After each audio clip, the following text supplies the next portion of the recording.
Good morning. Welcome to another program of Speaking Out, Exposing Corruption and Incompetence. You know the drill by now. Share the live stream. I notice some of the regulars are on already. Call up. Time for muster. Fall in. Cover down. Get them on. As I indicated, we're gonna have a nice time this morning with the exposure of the corruption and incompetence. So share the stream. Let's wait a little for all those persons to join, including those who are joining for reasons other than educating themselves and getting information. You know, a lot of them, they join to catch me making mistake, and then they say they're gonna sue. You know, sue is a popular name in Guyana, so they want to sue me. But I'm in it for the long haul. I am not worried about that type of thing, because as I have said repeatedly, whatever is said on this program can be will be dealt with. We are going to be able to justify. So share the stream. Share the stream.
Yeah, we had some technical issues there. I understand that we might be experiencing some technical challenges. I'm waiting on my operator to indicate whether it has been resolved. If not, we will have to perhaps do a restart. So, but in the meanwhile, just share. We are going to be on whatever it takes. We're going to get it resolved, and you are going to get the information this morning on all that has been transpiring. I have some very interesting topics to speak up this morning. I'm just waiting to get the all clear from my operator for him to indicate whether we have resolved the little technical issue that we had a while ago, and then we'll jump right into today's program. But in the meanwhile, as I've said, keep sharing the program, keep sharing. All right, the operators indicated that we have resolved the problem. God is good. God is good all the time. And therefore, let's start by giving thanks and praise to the Almighty for allowing us to be here this morning. And as I've said, the little technical issue we have been able to overcome. And it had to be with the help of the Almighty. So let's give praise and thanks for being here this morning, to be in the land of the living. And as I've said repeatedly, I ask you to share. This morning, I have some very interesting topic to deal with. I'm sure that you will find it very interesting. So don't be selfish. Share to, and so those who might be a little late, those who might not remember that we're on this morning, they can join us, and we can get the information. Lots of information to be shared this morning. And our time is limited, the 1 hour, and as I was saying this morning, waiting to start, the time drags. But once you have started, the time just seems to move along. So, again, praise and thanks. God is good all the time. And remember, the good always triumph over evil. We know a lot of evil is out there. And even some of them on the program, they come to look, they have evil intentions, but we are going to prevail. Not to worry, we are going to prevail. As Bob Marley said, everything is going to be all right. Some people would call and ask questions. And so share the live stream, for those people who are on YouTube, hit the button, and so that you can get the notification when the program starts. Hit the subscribe button, and we are ready to go. Now, I think let's make a start. The first thing I will deal with this morning is the Police Corporate Communications Unit. Now, let me say this from the beginning. I'm not trying and looking to bash the Police Corporate Communications Unit. But some of these things that they write are so glaring. To me, they are so outrageous. I believe that in the interest of the wider public, in the interest of members of the force, these things need to be spoken of. These things need to be clarified. And I refer to a release that was given recently involving the finding of, well, there was an investigation into some simple larceny at the government bond. During the course of the investigation, the release said the Police Corporate Commission issued a release to say that 2 firearms were found and a large quantity of cash. Well, I suspect that the fact that they say 2 firearms and ammunition, it's an improvement in that, as you know, in the past, they would have just said, well, there have been occasions when they said suspected firearm and suspected ammunition, but this time they are definitive. They say 2 firearms were found and with ammunition and a large quantity of cash. Well, immediately as a former senior commander, from the time I hear large quantity of cash, the antenna went up. The antenna went up. What is a large quantity of cash? Those people who work with me, my detectives, and those people know, you can't come to me and tell me about any large quantity of cash or a quantity of drugs. Well, you can't come. You cannot come. What is a large quantity of cash? So that is the release they gave initially, that a large quantity of cash was found. They also, I think, again, they might not be that technically competent when it comes to the firearm, because I'm sure at some stage, someone, maybe them or someone else, spoke about the .38 pistol being found. Later, the release said is a .380 pistol, 380 pistol. Now, let me say this to whoever the investigating ranks are, and whoever has to write statement in relation to the pistol that was found. There's a big difference between a .38 pistol and a .380 pistol. So make sure that before your statement is written and before you write something that can later turn out to be false when you get to court, let the competent people, perhaps the people at the TSU or the ballistic section, tell you exactly what caliber, make, and the description of the firearm before you commit it to a statement, because there's a big difference between a 38 and a 380. I mean, this is a program that is here to millions of people have access to view, so therefore I don't want to go into too much details about that, but just to advise the person who's writing the statement to be careful. Now, the next thing that caught me, as I said, large quantity of cash. Here what the release is. Here what the release say. I am quoting. This is what the Corporate Communication Unit is alleged to have said. At the Golden Grove, because once the persons were arrested, they said that those persons were taken to the Golden Grove police station in furtherance of the investigation.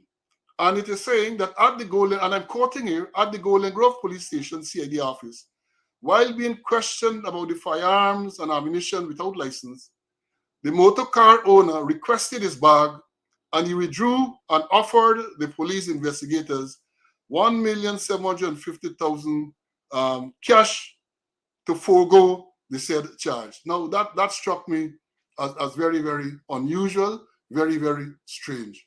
So an arrest is made, 2 firearms are discovered, and I suspect based on normal policy, those things are now exhibits. So you have the exhibits, the 2 firearms, the ammunition, the magazine, the whatever bag this money was in, are taken to the station, and on demand, the person in custody requests. That is what they're saying. While being questioned about the firearm and ammunition without license, the motor car owner requested his bag. So the bag, which is now an exhibit, which I assume that the cash was in, and they're confirming that. He requested this exhibit. And what they are suggesting here in this release, that the exhibit was given back to the prisoner.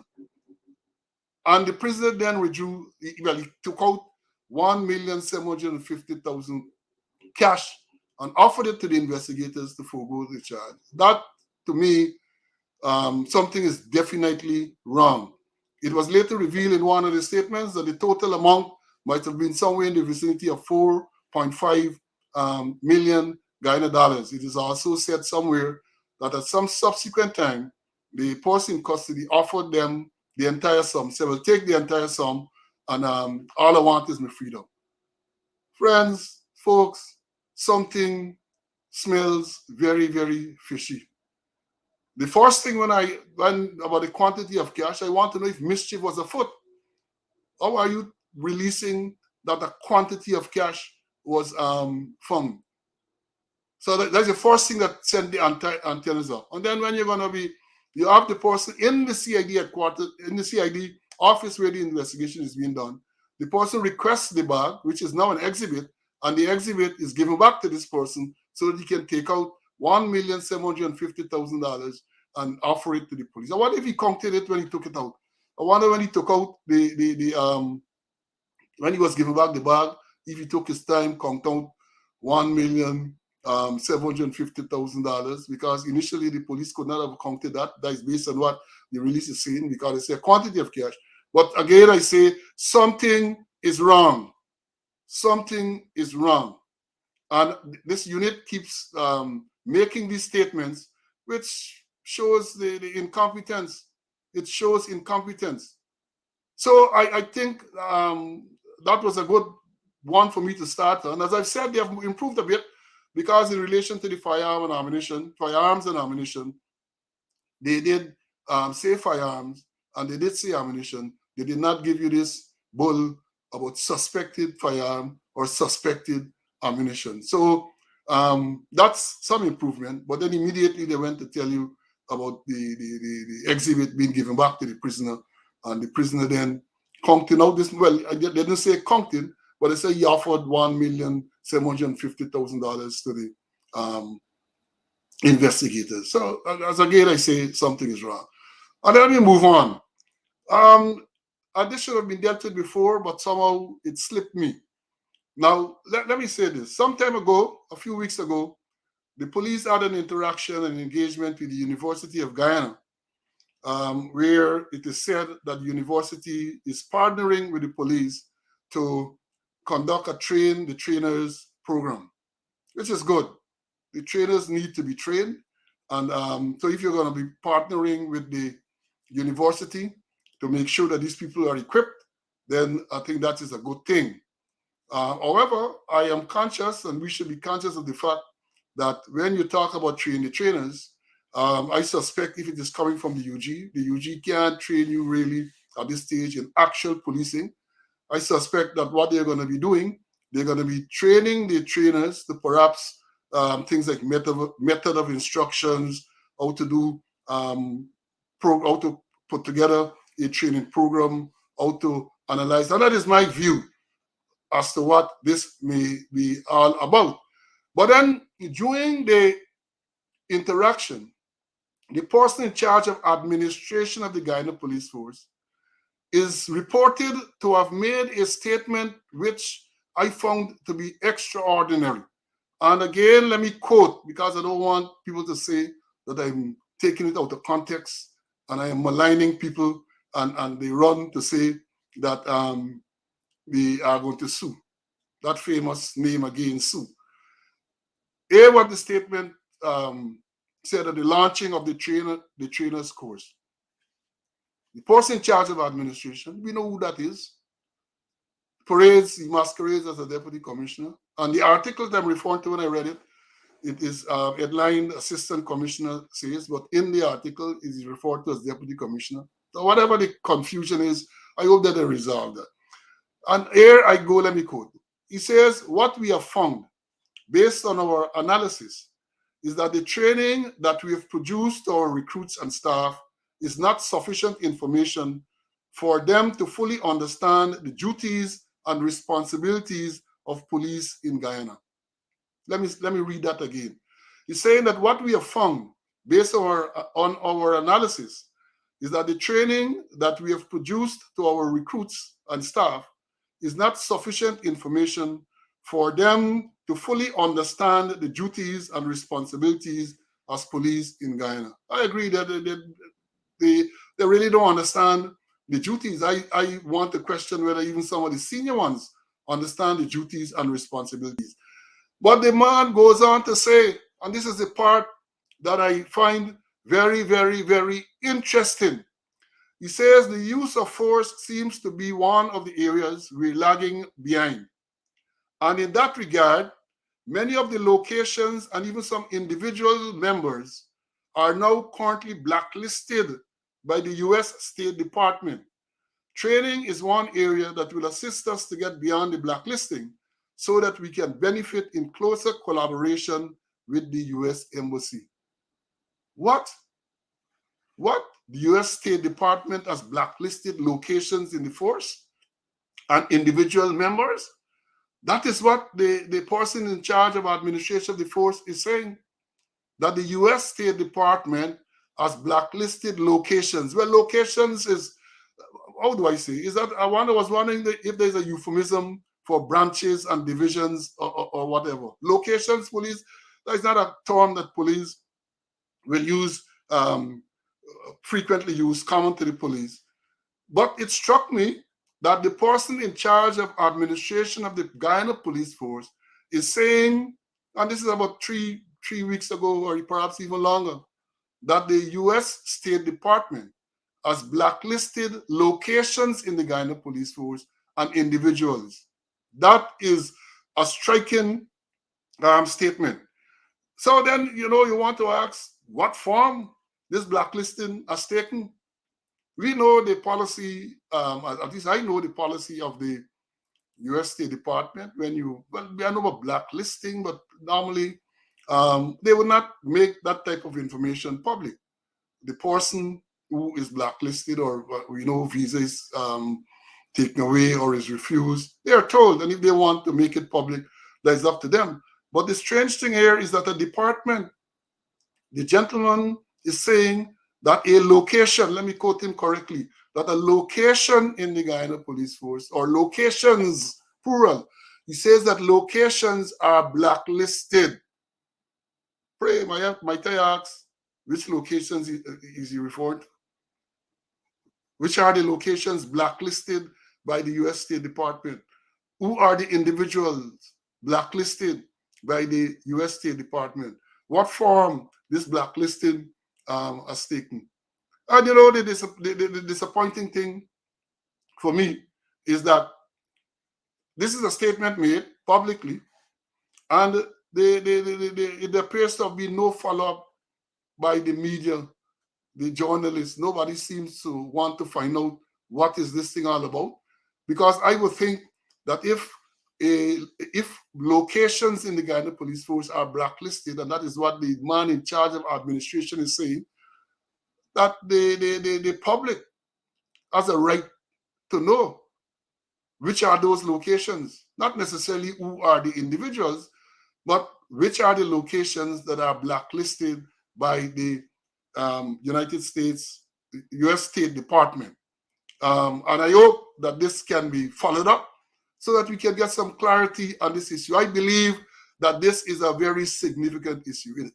In all my years, I spent 37 years in the force, and I have never heard of a location being blacklisted. We know of individuals being, well, not necessarily blacklisted, have their visas revoked and such things. But to hear that a location in the Guyana police force is blacklisted by the US State Department is to me very worrying, and people need to know exactly what is going on. But let me move on. Then there was a statement too by the Attorney General. He speaks about the police abuse of power on roadways, right? And he said, again, I'm quoting, this is something that was in the media recently.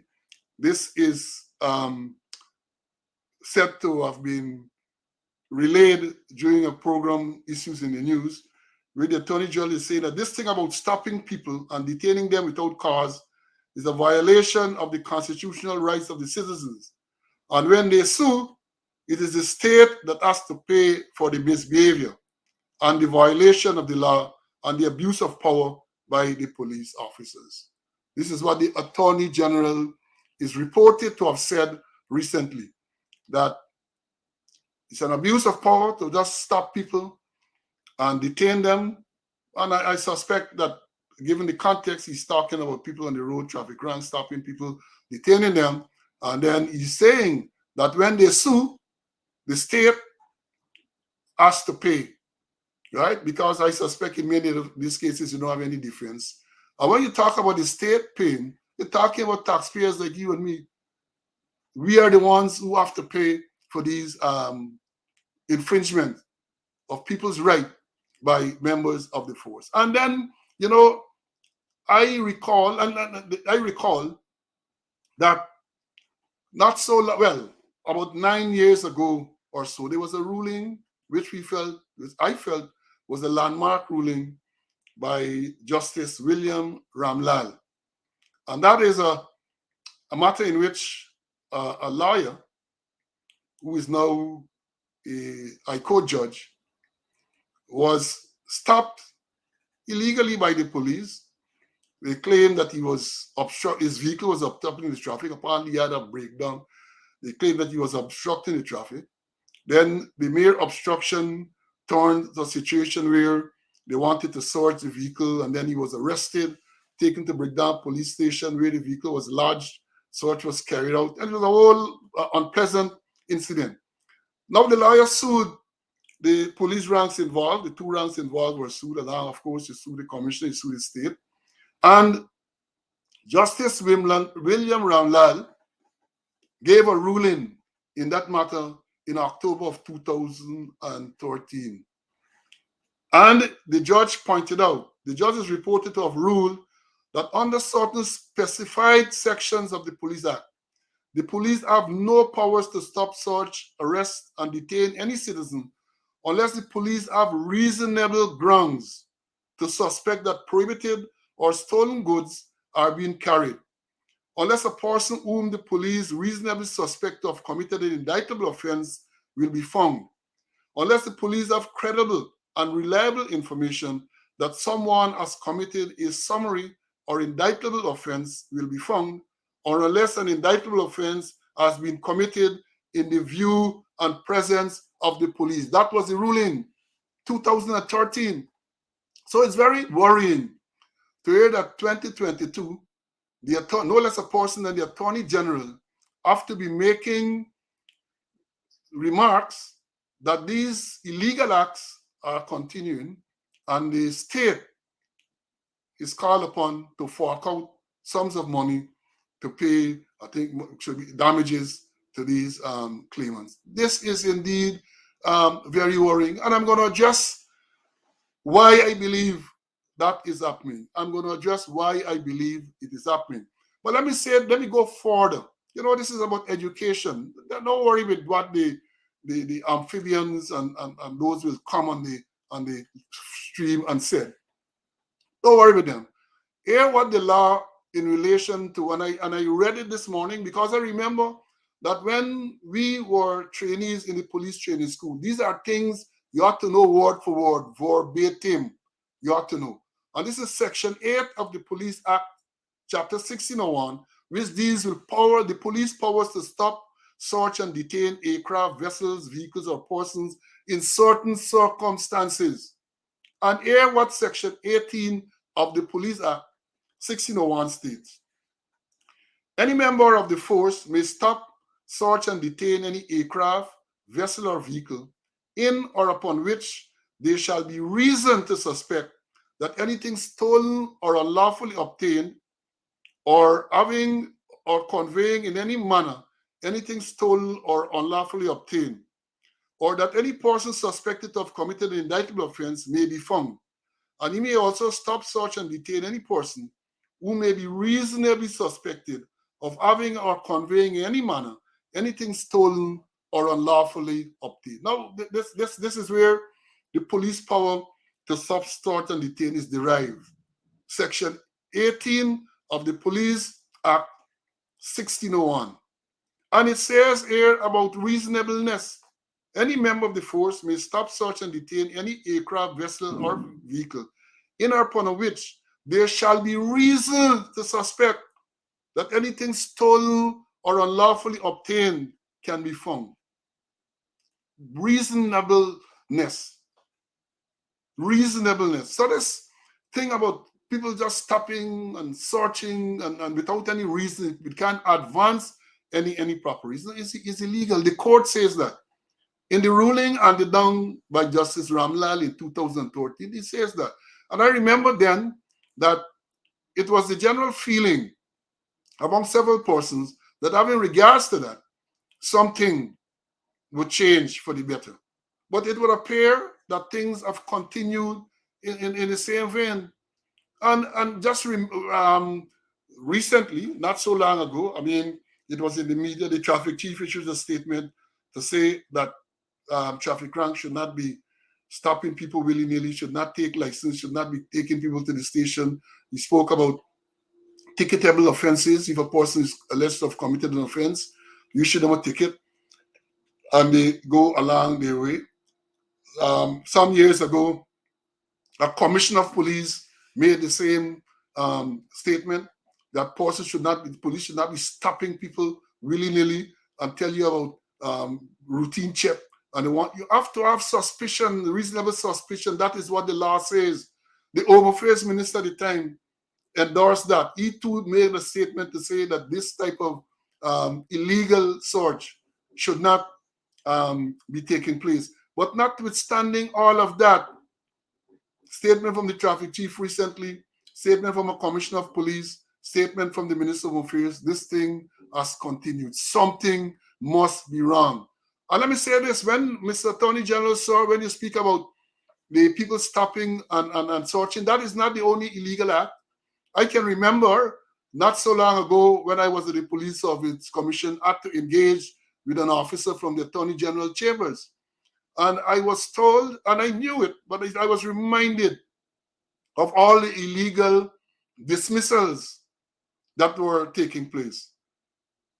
And let me explain what happens here. And you know, the only person that in the police force is only the commissioner can dismiss from the rank of sergeant down, and the police service commission from the rank of inspector to assistant commissioner. So we talk about these illegal acts. You know who would have perpetrated these acts.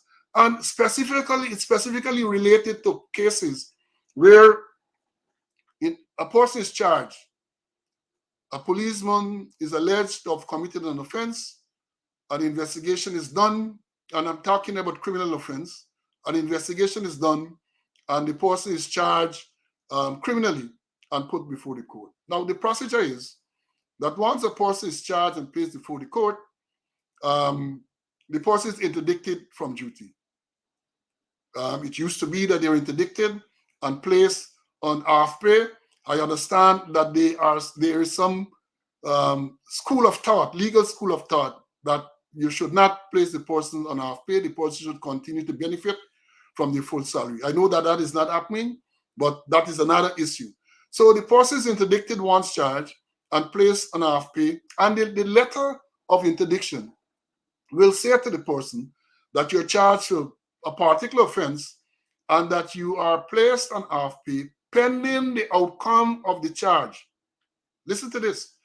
The letter of interdiction will say to the person that you are charged, and it spells out the offense that you're charged for, but it goes on to say that you are interdicted from duty pending the outcome of the charge. And what happens here now is that what has been happening in recent times is that even before the outcome of the charge, persons are dismissed. Even before, so it's prejudged. There's no longer you're innocent until proven guilty. A person is charged, and even before the outcome, the person is dismissed based on the same charge. Nothing new, based on the fact that the person is charged, that person is dismissed. But I was advised, and I know that in all of those cases, once the persons challenge the dismissal, the person's challenge, it is a particular lawyer who was a police. I know him well. I consider him to be a friend. He intervened on my behalf on October the 15th at the Georgia Magistrate Court. Thank you, sir. I did thank you then, and I will always continue to thank you. He has been winning all of those cases because the act of dismissing a person under those circumstances is unlawful, is illegal. You can't tell a man that he is interdicted pending the outcome of the charge, and before the outcome of the charge, the person is dismissed. All of those matters, when challenged, the people win, the state has to pay again. And the important thing here for you to note too is that if a person is dismissed under those or any other circumstances, the court can award damages, but I don't think, and the legal people can jump in on this. The court cannot order you to take back the person. Can't order you to say, well, you must re-employ this person, because I think there's a concept to say that you can't force an unwilling employer to accept a willing employee, something of that nature. So, but what happens is that the persons are compensated, they get damaged, and the damages are awarded to them. Damages in the form of financial award is given to those persons. So I would ask that that be looked into, because that is another area where the state has to pay people being dismissed illegally. And again, I see, the Police Act, or the Police Discipline Act in this case, speaks about a rank can be interdicted pending, I think it might be section 10 of the Police Discipline Act, and this is chapter 17:01, says that a rank can be interdicted pending the outcome of a disciplinary charge. That too has been abused, because I was shocked to discover while I was at the commission, persons are interdicted and they're not charged. An allegation is made against a rank, an investigation is launched, and based on the allegation and the investigation, people are interdicted. That is illegal.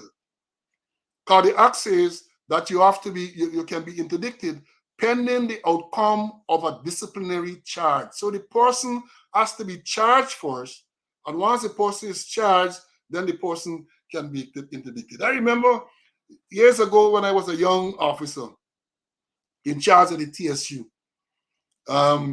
I sat there, I went to I became in charge of the TSU as a deputy superintendent. So when you went to these meetings with all the senior people, as they would say, you have to know your P's and Q's. You sat there, you listen, when the time came for you to report, you report on your area, and that was it. And there was one matter that was being discussed. It was a policewoman, not going to call her name, I don't think, well, she's not longer there, but she was accused of abusing a reporter. This is alleged to have occurred at Breakdown. What happened then, she was charged departmentally, and every time the matter was set for trial, she absented herself, she either reported sick, and she avoided. It was clear that she was avoiding trial. So that matter was being discussed by the commander in a division and the senior officers. And then I asked permission to speak, and permission was granted. And I said, well, if that is the case, I would recommend, sir, respectfully, that she should be interdicted pending the outcome of the charge. And then one of the senior officers actually shouted me down and said, how can you interdict? This is not a criminal matter. This is a departmental matter. I said, well, no, sir. Provisions are made in the Police Discipline Act for a person to be interdicted pending the outcome of a disciplinary charge. They said, no, not a thing like that. Mr. Lewis, who was the commissioner then, sent immediately for the volume containing that. And when he read it, he said, well, little Slow is correct. Let's go ahead and interdict it. I felt very good because, again, it's knowledge. I was reading. I knew that the provisions or that provision was there in the law. And I think that resolved that matter. So the provision is there for a person to be interdicted pending the outcome of a disciplinary charge. But you cannot and you should not interdict before the person is charged. Now, let me say this further. And again, it's about education, It's about education. It's about passing information, because I am aware that the audience, many policemen, serving policemen, listen. They are sometimes afraid to listen to this live stream, but it's on YouTube. They go in their own time and they listen. So I'm passing on information to them. I am passing on information.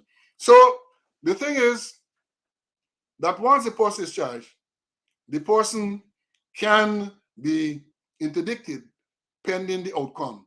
Now, based on a ruling a few years ago, in a particular case, they outside of interdiction, because it's a question always, members of the public always raise this issue.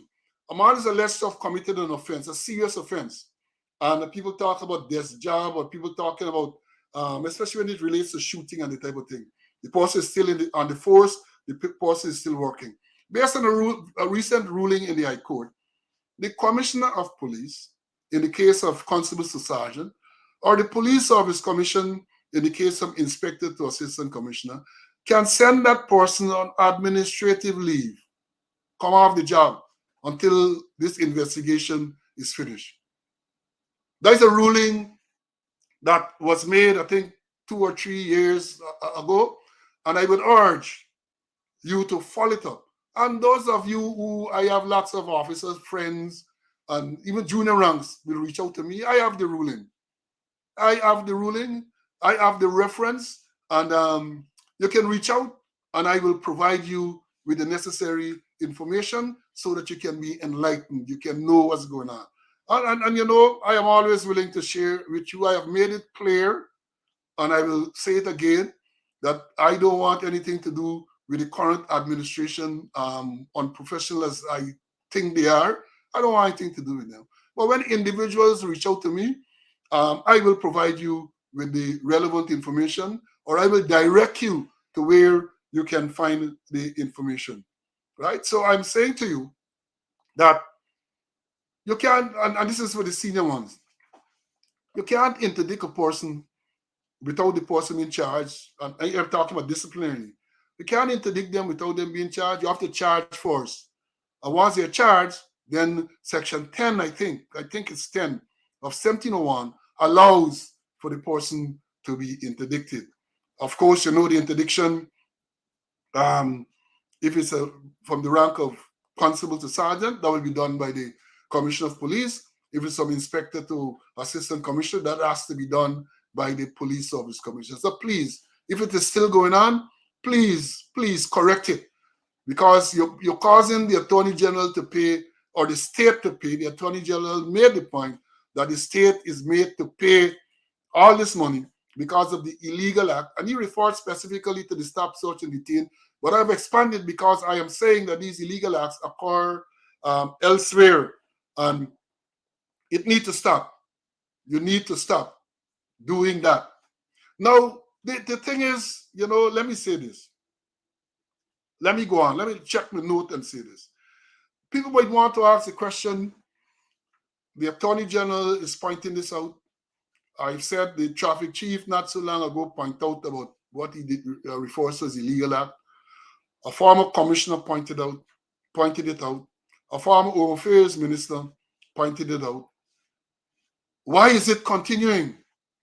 Why is it continuing? And the reason why it continues, in my view, is because action is not taken against these ranks.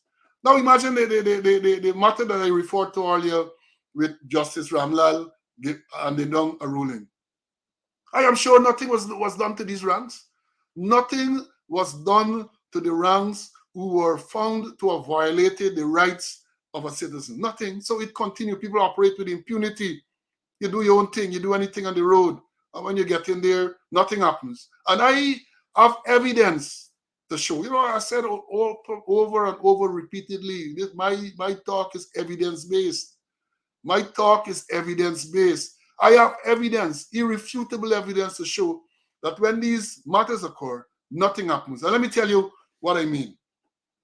Many times, a person's, unless you go to the court, even when you go to the court, because as I've said, a matter of the nature that I described with it, and the ruling given by Justice Ramlal, the ranks involved should have been made to answer for their unlawful conduct, their unlawful act. I don't know that anything happened to them.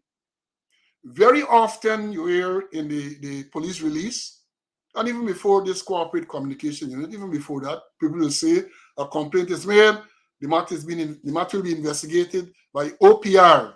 That's the Office of Professional Responsibility, an office that is staffed by members of the force charged with the responsibility of investigating certain aspects of misbehavior, misconduct. Now, I have the background. I know the background to the Office of Professional Responsibility. I know how it came into being under Commissioner Larry Lewis. And all the policemen here who are listening will remember the name Linda Lewis from Isitap. She was the person who came down to Guyana, and there was this program, and the Office of Professional Responsibility was created. And I am sure that when the Office of Professional Responsibility was created, it was never contemplated that that office had to investigate serious crimes involving, serious allegations of crime involving policemen, like murder, and that was never contemplated. I know that because we were part of the administration. And I would tell you who the force, well, I wouldn't call the name, but even when the office was operationalized later, and my good friend was sent to head the office, that was never the intention to get involved in all of these serious things. But I can tell you, again, without fear of contradiction, that when reports are made and they say, well, Office of the OPR will do the investigation. I did a survey and discovered that in most of the cases, the investigation is done. One will question how thorough, how professional, you may question how thorough, professional the investigation was. Then, following the investigation, the file is either sent to the police legal advisor or the DPP for them to pronounce on the matter. In many cases, many instances, they will say, in the case of the DPP, they might recommend criminal charges. In a lot of cases, they recommend departmental action against the rank. Most times, neglect of duty, something like that. I am saying this, that in a large percentage of those cases that go to the DPP and recommendations are made, nothing happens. Nothing happens. I did the research. Nothing happens. The whole discipline process has broken down. And that is why you find people can continue to do these illegal acts, and unless you go to the court, you don't get any satisfaction, as people like to say. The same thing with the Police Complaints Authority or something similar. Reports are made to the Police Complaints Authority. Matter is investigated, and the Complaints Authority will recommend disciplinary action against the ranks. Nothing. Or let me say, in very few cases, anything happens. And you know why? One of the reasons too, because the officers in the force, the majority of the officers in the force, do not know how to conduct a disciplinary inquiry. I challenge them to dispute that. When I was there as a young officer at the TSU, I was referred to in many cases as the chief magistrate in the area because ranks at the TSU, I was one of the officers who will conduct disciplinary inquiry. And ranks around police headquarters, once you committed yourself around police headquarters, those matters were sent to the TSU, and I used to be the trial officer. So I know what I'm talking about. The ones that they have there now, very few officers can conduct a disciplinary inquiry. I challenge them to dispute that. And you know, over the years, when I was in the force, even when I left the force, I used to be invited. When I left, I used to be invited to all seminars, to all workshops, to teach the officers, the young officers in particular, how to conduct a disciplinary inquiry. And I took time. I made And I have it still for those people have reached out to me, some of the young officers, and I still have those notes to tell them about what we call step by step. In other words, in technology, sometimes they say something for dummies. Well, I have a step by step. I created a step by step process for how to conduct a disciplinary inquiry step by step. I still have that. I lectured, I did presentation to them. But notwithstanding all the efforts, people cannot conduct a proper disciplinary inquiry. I gave you the example some time ago with a sergeant at Sophia Police Station who was investigated by the Office of Professional Responsibility for a neglect. A report was made that he neglected his duty. Office of Professional Responsibility investigated that matter. The sergeant was charged for neglected duty. The matter was tried by a young officer at Cove and John. Now, during the process, the rank from OPR who investigated the matter gave what we call formal evidence. In other words, he gave evidence that he was deputed to do this investigation and he investigated, blah, blah, blah, blah. The person at Cove and John who served the notice, because there's a requirement for you to serve what we call a breach of discipline notice, and the charge sheet, more the correct name, the form 830, on the person who committed the offense, referred to as the defaulter. So the only evidence was this formal evidence.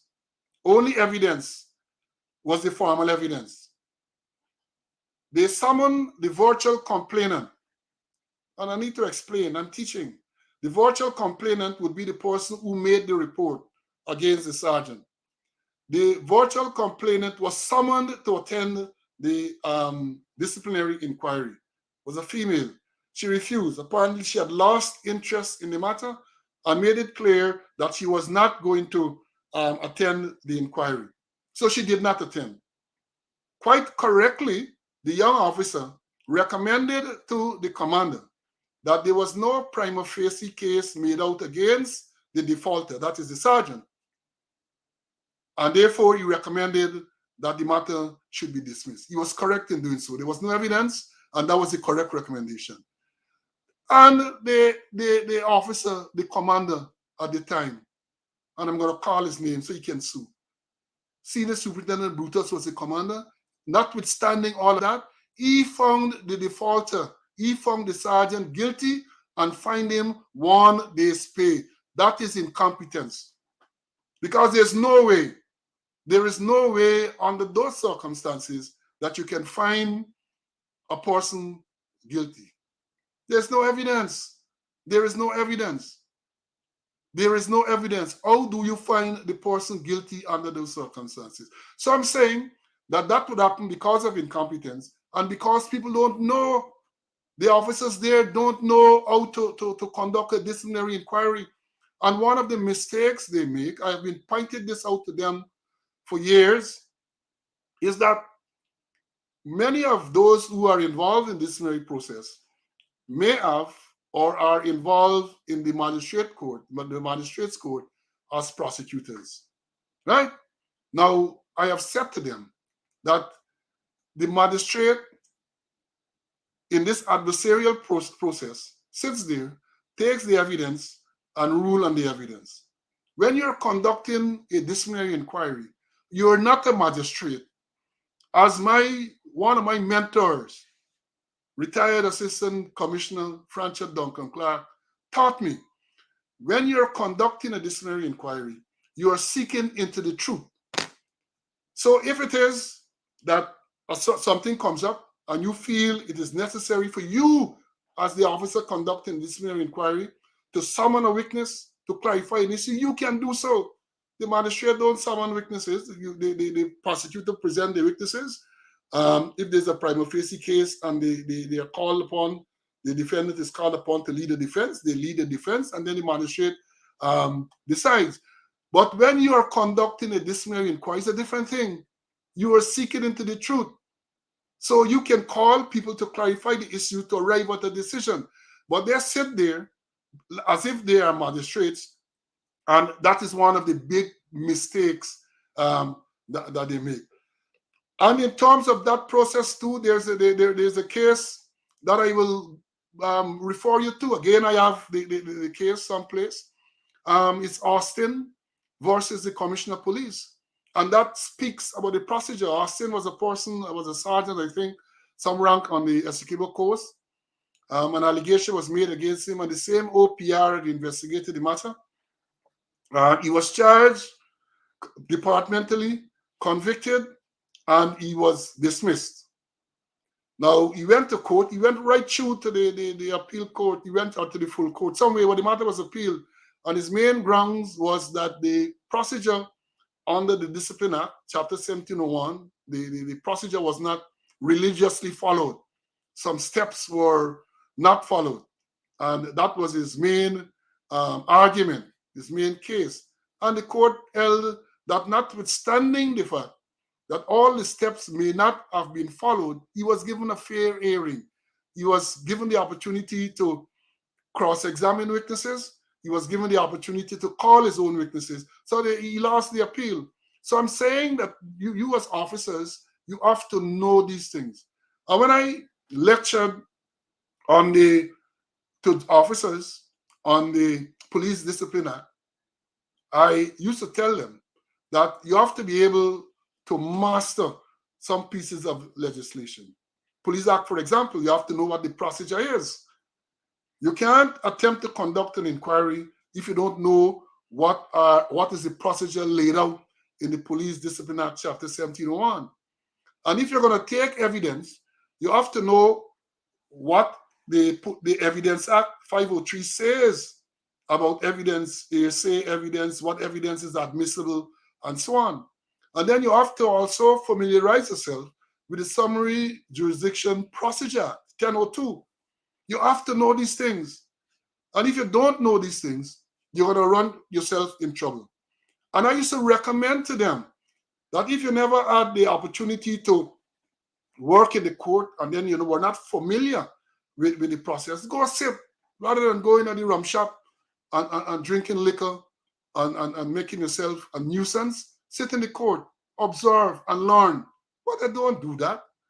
They don't do that. So that is one of the reasons you have this serious problem with ranks out there, junior ranks and senior ranks, conducting all kinds of breaches that the Attorney General referred to and that I alluded to earlier, the other breaches, and nothing happens. Nothing happens because if you make a report, I am sure if the Attorney General is to ask for a report on these matters and to find out what has happened to these ranks, he might be shocked to know nothing has happened. I have a suspicion, however, that now that I have been talking about it, those people might rush to see, pull up these files and to see what has happened and to take. That will be a good move.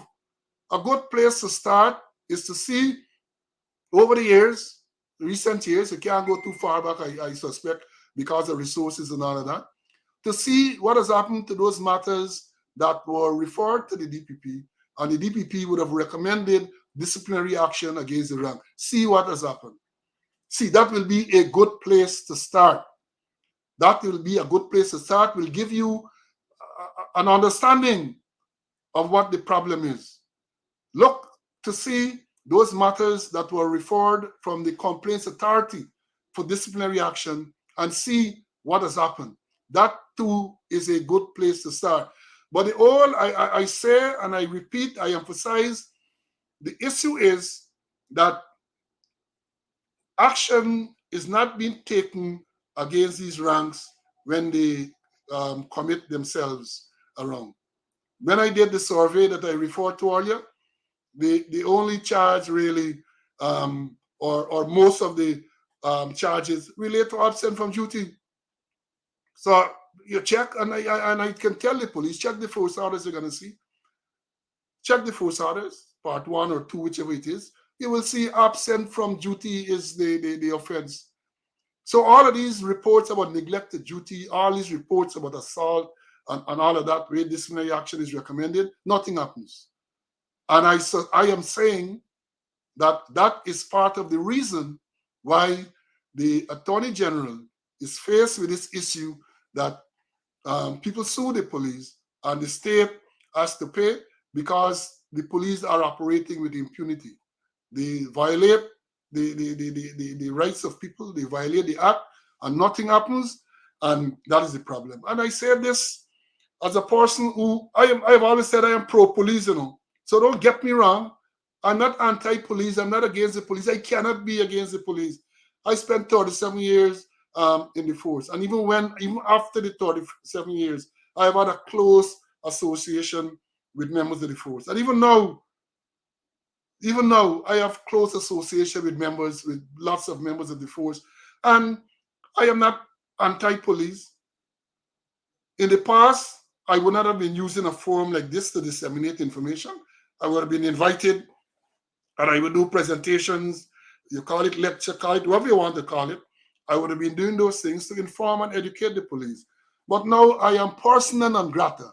So I have to now use a forum like this to enlighten, to educate the members of, and let me say this. There are some who are trying to be critical and so on. But I know they're learning, I know they're learning because people will say to you that once you listen to speaking out, exposing corruption and incompetence, you can't help but learn. People reach out to me. I am sure that as soon as this program is finished, I'm going to get messages from people. If they didn't message on the live chat, people are going to message me and say, thank you for enlightening me. I did not know this. I did not know that aspect. So I will continue to do so. I will continue to enlighten people. I will speak some more on the whole disciplinary process because I noted a comment some time ago, and I'm going to explain it in detail at some subsequent time. They were trying to be critical of the Police Service Commission to say, you don't take action, you don't do this. But the problem is, and this is contained in report and reviews by consultants, the Police Service Commission has the constitutional authority to promote and discipline. The problem is people only focus on promotion. People did not, until the commission that I chaired took office, focus on the discipline. One of the big issues is that you get basket to fetch water, as they would say. So you have a constitutional responsibility to discipline, but you can't investigate. You don't have the resources to investigate. You have to refer the matter to the police for them to investigate. And I can tell you that many of the referrals, when you see the report, you know where it's coming from. It's just people trying to whitewash everything. And the point I want to make in closing is that the Police Service Commission waits or had to wait until matters were referred to the commission. So it's not a case where you had a proactive role. You sit there, and until such time that the administration of the force refers a matter to you, you were basically powerless to do anything. But we took a new approach when we were there. That is what ruffled a lot of feathers, because you would see matters in the media. I remember we sitting there in the commission, and we saw a report in the media that a senior officer was alleged to have attempted to rape a journalist in his office. And nothing came to the Police Service Commission. We had to write to find out what is the position with this matter. It was never referred to the Police Service Commission. There's another matter where a senior officer went to court to give evidence in an high-profile matter. And in giving the evidence, he messed up, as we say, because in relating the serial number of the firearm in question, he did not relate, or he did not talk about the letters before the number. He only spoke about the number. So when the lawyer jumped into that, as any competent lawyer would, he became very abusive, telling them about the work he got to do, and he providing people, and he and robot, outside of thing, and nothing was sent to the commission. We had to write, what is the position? Should that matter not be referred to the commission for some action to be taken? Then we had a matter, again, this is a thing that we saw in the paper, not to find out from the police what is going on. An allegation made against an officer who was stationed at the whim. The allegation was that a young man was arrested and in custody for a sexual offense. He had sexual relationship with a person underage. The father of the young man approached the officer. That is the allegation. The father of the young man approached the officer and offered $100,000 for this matter to be settled. That's what's in the paper. And when the boy was actually arrested and in custody, having paid the money to the officer, the father decided he got to make nice. He went and he made a report, and all that happened that the man was moved from Wim, where he was stationed, to a location in Georgetown. So nothing was never sent to the commission to say, well, look, this matter is being investigated against an officer or anything like that. We have to try to be proactive. We discussed this at meetings and say, well, look, let's write to the administration of the force to find out what has happened, because we wanted to take action. We wanted to take action against these people as it should be. So those were some of the constraints. And I know that one of the consultants recommended that that aspect should change. The Police Service Commission should have the resources to investigate allegations and not rely on police officers to investigate police officers and then refer the report to the Police Service Commission. So those are some of the things. And I say again that the reason why many of these things are taking place is because the old disciplinary process in the police force has broken down. And I dare anyone to challenge that statement. It has broken down. I dare them to challenge. So this thing about appearance and conduct gone through the window. It has gone through the window. Right? So I see that I've spent over an hour already. Time flies. Time flies. So all I want to, again, implore us all, the COVID measures have been relaxed. Gatherings and so on, no restrictions in gatherings. Persons are encouraged to continue to be careful. I saw, I think it was last evening, the U.S. Embassy again warning the citizens about the COVID situation in Ghana, which it seems contrary to what the Ministry of Health is saying. They reported 7 cases yesterday, but the U.S. State Department is reported. I don't know how accurate the report is, but whether it's accurate, whether the figures from the Ministry of Health is accurate or not, I want to remind us all that we should really take time and protect ourselves. Protect ourselves. Wear your mask, wash your hands, and make sure that we really and truly try to eliminate altogether or eradicate this deadly virus. So that is it for this morning. As I would normally say, God's willing, next week Wednesday at 11, I'll see you again, and we'll speak out and expose corruption and incompetence. Bye.